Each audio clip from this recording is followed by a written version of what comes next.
हर हर महादेव दोस्तों, I hope कि आप लोग अच्छे होंगे, मस्त होंगे और महादेव की कृपा से सुखमय होंगे। हम फिर से आ गए एक नया अध्याय लेकर, एक नया एपिसोड लेकर। आपने देखा कि हमने पहला अध्याय पढ़ा। पहला प्रथम अध्याय जो था विद्वेषों संहिता हम लोगों ने स्टार्ट कर दिया है और पहला अध्याय जो है वो समाप्त हो चुका है। अब द्वितीय अध्याय की तरफ यानी दूसरे अध्याय की तरफ आज इस एपिसोड में हम लोग पढ़ेंगे। और बढ़ने से पहले ये बता दें कि आपको कोई भी दुविधा, कोई भी परेशानी, कोई भी क्वेश्चन हो तो आप जरूर अपनी भावनाओं को कमेंट में लिखिए, क्योंकि आगे बहुत सारी चीजें आने वाली हैं। ये जो पार्ट हम कर रहे हैं, अभी आगे हम बहुत सारी चीजें और भी करने वाले हैं। अभी इस चीज पर फोकस करते हैं, लेकिन बहुत चीजें आने वाली, तो चैनल को जल्दी जल्दी सब्सक्राइब कर लीजिए और ये पार्ट जरूर सुनिएगा। तो चलिए महादेव की कृपा से स्टार्ट करते हैं। हर हर महादेव। विद्वेश्वर संहिता का द्वितीय अध्याय कहता है शिव पुराण का महत्व एवं परिचय। शिव पुराण का जो महत्व इंपॉर्टेंस है, उसका जो परिचय है वो इस अध्याय में आपको सुनने को मिलेगा। तो सूत जी बोले, हे साधु महात्माओं, आप सबने तीनों लोगों का हित करने वाली अच्छी बात पूछी है। मैं गुरुदेव व्यास जी का स्मरण करके आप लोगों के स्नेहवश इस विषय का वर्णन करूंगा। आप लोग आदर पूर्वक इसे सुने। सबसे उत्तम जो शिव पुराण है वो वेदांत का सार सर्वस्व है तथा वक्ता और श्रोता का समस्त पाप राशियों से उद्धार करने वाला है। इतना ही नहीं, वो परलोक में परमात्म वस्तु को देने वाला है। कल की कल्म राशि का ये विनाशक है। उसमें भगवान शिव के उत्तम यश का वर्णन है। हे ब्राह्मणों, धर्म, अर्थ, काम और मोक्ष, इन चार पुरुषार्थों को देने वाला ये पुराण सदा ही अपने प्रभाव से विस्तार को प्राप्त होता रहा है। हे विप्रवरों, उस सर्वोत्तम शिव पुराण के अध्ययन मात्र से कलयुग के पाप सक्त जीव श्रेष्ठम गति को प्राप्त हो जाएंगे। अहो, ब्रह्म हत्या आदि महान पाप तभी तक रहेंगे, अर्थात अपने फल को देने में समर्थ होंगे, जब तक जगत में शिव पुराण उदय नहीं होगा। आशय ये है कि शिव पुराण सुनने के बाद अंतकरण शिव भक्ति परायण होकर अतिशय स्वच्छ हो जाएगा। अतः किसी भी पाप कर्म में मानव की प्रवृत्ति ही नहीं रहेगी। तब ब्रह्म हत्या आदि भयंकर पाप न होने के कारण उस पाप के फल भोग की संभावना ही नहीं होगी।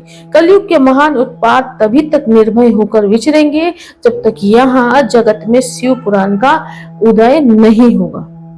सभी शास्त्र परस्पर तभी तक विवाद करेंगे जब तक जगत में शिव पुराण का उदय नहीं होगा, अर्थात शिव पुराण का आ जाने पर किसी भी प्रकार का विवाद ही नहीं रह जाएगा। बहुत बड़ी बात कही है, ध्यान से सुनिएगा। सभी प्रकार से मुक्ति प्रदाता यही रहेगा।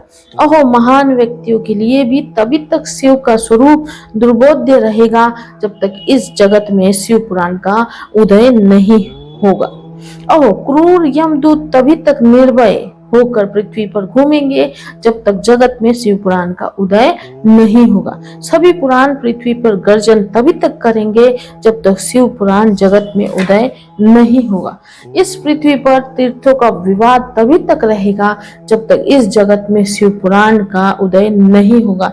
आशय ये है कि मुक्ति, प्रापत्य एवं पाप के नाशक के लिए मानव विभिन्न तीर्थों का सेवन करेंगे, किंतु शिव पुराण के आने के बाद सभी लोग सभी पापों के नाश के लिए शिव पुराण का ही सेवन करेंगे। सभी मंत्र पृथ्वी पर तभी तक आनंद पूर्वक विवाद करेंगे जब तक पृथ्वी पर शिव पुराण का उदय नहीं होगा। सभी क्षेत्र तभी तक पृथ्वी पर विवाद करेंगे जब तक पृथ्वी पर शिव पुराण का उदय नहीं होगा। सभी पीठ तभी तक पृथ्वी पर विवाद करेंगे जब तक पृथ्वी पर शिव पुराण का उदय नहीं होगा।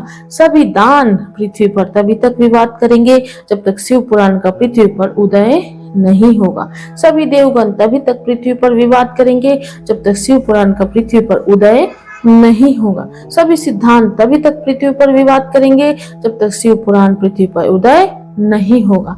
हे विप्रो, हे श्रेष्ठ मुनिगण, इस शिव पुराण के कीर्तन करने और सुनने से जो जो फल होते हैं, उन फलों को मैं संपूर्ण रूप से नहीं कह सकता हूँ, अर्थात शब्दों के द्वारा इसके सभी फलों को नहीं कहा जा सकता।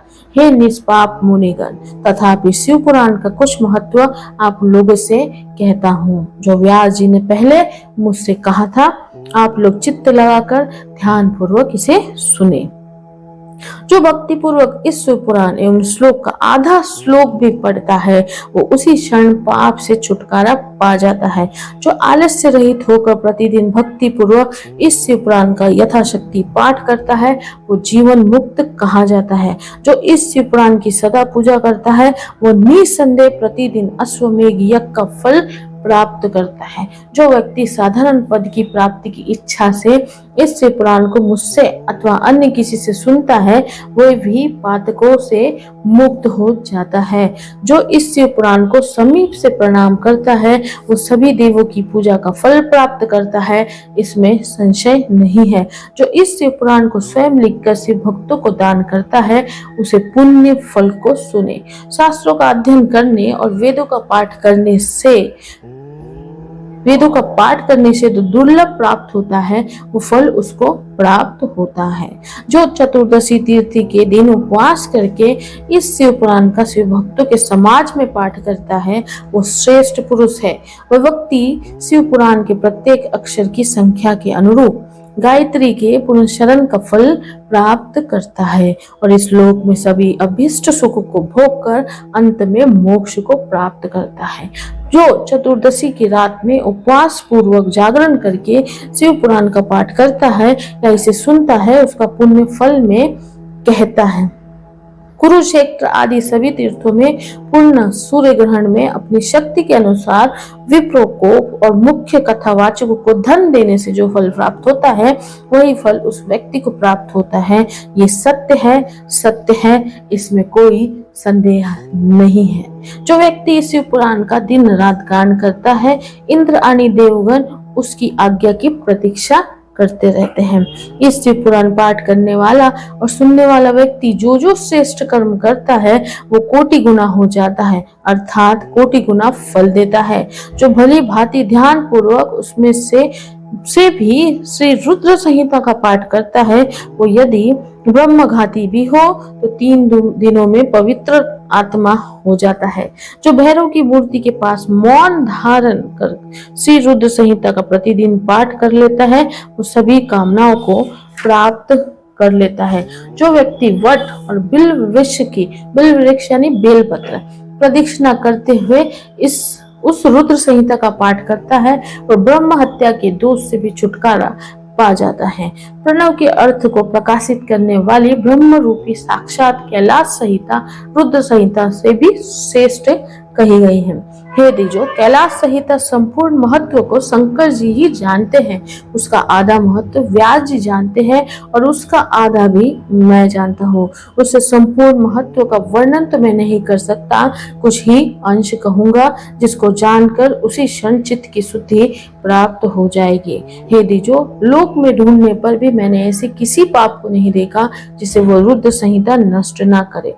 उपनिषद रूप सागर का मंथन करके शिव ने आनंद पूर्वक इस रुद्र संहिता रूपी अमृत को उत्पन्न किया और कुमार कार्तिकेय को समर्पित किया, जिसे पीकर मानव अमर हो जाता है।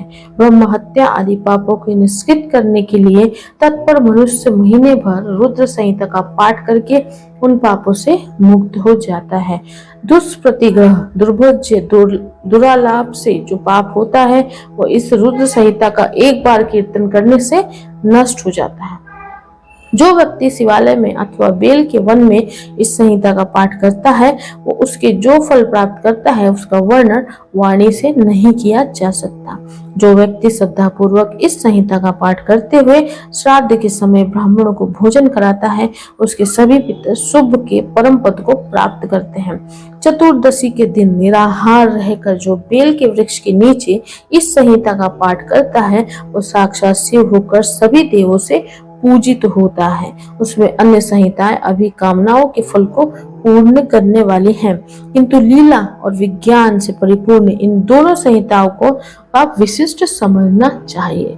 इस शिव पुराण के वेद के तुल्य माना गया है। इस वेद कल्प पुराण का सबसे पहले भगवान शिव ने ही प्रणय किया था। विद्वेश्वर संहिता, रुद्र संहिता, विनायक संहिता, उमा संहिता, मातृ संहिता, एकादश रुद्र संहिता, कैलाश संहिता, शतरुद्र संहिता, कोटि रुद्र संहिता, सहस्त्र कोटि रुद्र संहिता, वायव्य संहिता तथा धर्म संहिता। इस प्रकार इस पुराण के 12 भेद हैं। ये 12 संहिताएं अत्यंत पुण्यमयी मानी गई है ब्राह्मण। अब मैं उनके श्लोकों की संख्या बता रहा हूँ, आप लोग ये सब आदर पूर्वक सुने। विद्वेश्वर संहिता में 10,000 श्लोक हैं। रुद्र संहिता, विनायक संहिता, उमा संहिता और मातृ संहिता, इनमें से प्रत्येक में 8,000 श्लोक हैं। हे ब्राह्मण, एकादश रुद्र संहिता में 13,000, कैलाश संहिता में 6,000, शतरुद्र संहिता में 3,000, कोटि रुद्र संहिता में 9,000, सहस्त्र कोटि रुद्र संहिता में 11,000, वायव्य संहिता में 4,000 तथा धर्म संहिता में 12,000 श्लोक हैं। इस प्रकार संख्या के अनुसार मूल शिव पुराण की श्लोक संख्या 1,00,000 है, परंतु व्यास जी ने उसे 24,000 श्लोकों में संक्षिप्त कर दिया। पुराणों की क्रम संख्या विचार से इस शिव पुराण का स्थान चौथा है। इसमें 7 संहिताएं हैं। पूर्व काल में भगवान शिव ने श्लोक संख्या की दृष्टि से 100 करोड़ श्लोकों का एक ही पुराण ग्रंथ बनाया था। सृष्टि के आदि में निर्मित हुआ वह पुराण साहित्य अत्यंत विस्तृत था। तत्पश्चात द्वापर आदि युगों में दैत्यायन, व्यास आदि महर्षियों ने जब पुराण का 18 भागों में विभाजन कर दिया, उस समय संपूर्ण पुराणों का संक्षिप्त स्वरूप केवल 4,00,000 श्लोकों का ही रह गया। श्लोक संख्या के अनुसार ये शिव पुराण 24,000 श्लोकों वाला कहा गया है। ये वेद तुल्य पुराण 7 संहिताओं में विभाजित है। इसकी पहली संहिता नाम जो है विद्वेश्वर संहिता है, दूसरी रुद्र संहिता समझनी चाहिए, तीसरी का नाम शतरुद्र संहिता है, चौथी का कोटि रुद्र संहिता, पांचवी का नाम है उमा संहिता, छठी का कैलाश संहिता और सातवीं का नाम है वायव्य संहिता। इस प्रकार ये 7 संहिताएं मानी गई है। इन 7 संहिताओं से युक्त दिव्य शिव पुराण वेद के तुल्य प्रामाणिक तथा सबसे उत्कृष्ट गति प्रदान करने वाला है। 7 संहिताओं से समन्वित इस संपूर्ण शिव पुराण को जो अगोपांत आदर पूर्वक पढ़ता है वो जीवन मुक्त कहा जाता है। वेद, स्मृति, पुराण, इतिहास तथा सैकड़ों आगम इस शिव पुराण की अल्पकला के समान भी नहीं है। ये निर्मल शिव पुराण भगवान शिव के द्वारा ही प्रतिपादित है। शैव शिरोमणि भगवान व्यास ने इसे संक्षेप में संकलित किया है। यह समस्त जीव समुदाय के लिए उपकारक, त्रिविध तापों का नाशक, तुलना रहित एवं सत्पुरुषों को कल्याण प्रदान करने वाला है। इसमें वेदांत विज्ञानमय प्रधान तथा निष्कपट धर्म का प्रतिपादन किया गया है। ये पुराण ईश्वर रहित अंतकरण वाले विद्वानों के लिए जान के की वस्तु है। इसमें श्रेष्ठ मंत्र समूहों का संकलन है और ये धर्म, अर्थ तथा काम से समन्वित है, अर्थात स्त्री वर्ग की प्राप्ति के साधना का भी इसमें वर्णन है। ये उत्तम शिव पुराण समस्त पुराणों में श्रेष्ठ है। वेद वेदांत में वेद रूप से विलसित परम वस्तु परमात्मा का इसमें गान किया गया है। जो बड़े आदर से इसे पढ़ता और सुनता है वो भगवान शिव का प्रिय होकर परम गति को प्राप्त कर लेता है। इस प्रकार से शिव महापुराण अंतर्गत प्रथम विद्वेश्वर संहिता में मुनि प्रश्नोत्तर वर्णन नामक दूसरा अध्याय पूर्ण हुआ। हर हर महादेव। दोस्तों, देखा आपने ये जो वर्णन किया गया है महाशिव पुराण का इस दूसरे अध्याय में विद्वेश्वर संहिता के, ये अपने आप में इस किताब ये जो पुराण है इसको एक महान मतलब सिद्ध हो जाता है कि ये कितना महान पुस्तक है और इसे पढ़ने से आपको क्या क्या फल मिलता है। ये आपने देखा कि इसमें कितने सारे श्लोक थे और इसका श्लोक का इसमें मेंशन है कि इसमें आधा श्लोक भी अगर आप पढ़ लेते हैं तो आपके सारे पापों का अंत वहीं पर हो जाता है। और इसमें जो रुद्र संहिता है उसके बारे में भी आपने देखा कि रुद्र संहिता कैसे पढ़ी जाती है और पढ़ने से क्या लाभ होता है। मतलब ये अपने आप में ही महान है क्योंकि इसे खुद महादेव ने वर्णित किया है। महादेव का मुख वाणी इसे कहते हैं क्योंकि इस बुक में, इस जो पुराण में जो जो लिखा है ये सब महादेव ने ही बोला है, उनकी वाणी से निकली हुई ये बातें हैं, ये श्लोक है। और उन्होंने बहुत सारे श्लोकों वाली पुराण बनाई थी, लेकिन आगे चलते चलते जो उसे संक्षिप्त करते करते व्यास जी ने उसे 24,000 श्लोकों में संक्षिप्त किया। अब ये 24,000 श्लोकों में से जरूरी नहीं कि आप 24,000 श्लोक ही सुने या पढ़े, लेकिन आप अगर थोड़ा सा भी पढ़ लेते हैं और इसे पूरा सुन लेते हैं हर एक अध्याय को, तो आपके पापों से लेकर, बोलते ना, जितना भी आपका कर्म है वो छूट जाता है। और हमारा यही उद्देश्य है कि हम इसके थ्रू आपको ये बताएं, ये समझाएं कि महाशिव पुराण अपने आप में कितना महान है। महादेव, बोलते ना, महादेव अपने भक्तों के कल्याण के लिए हर एक मार्ग को खुला रखते हैं, बस आपने उसे ढूंढने की देरी है। तो ये मार्ग जो है ये खुला है, ये सबके लिए है। सो आप अगर इसे पढ़ नहीं सकते तो प्लीज प्लीज सुनिए और अपनी भावनाएं कमेंट में जरूर बताइएगा। सो ये था दूसरा अध्याय।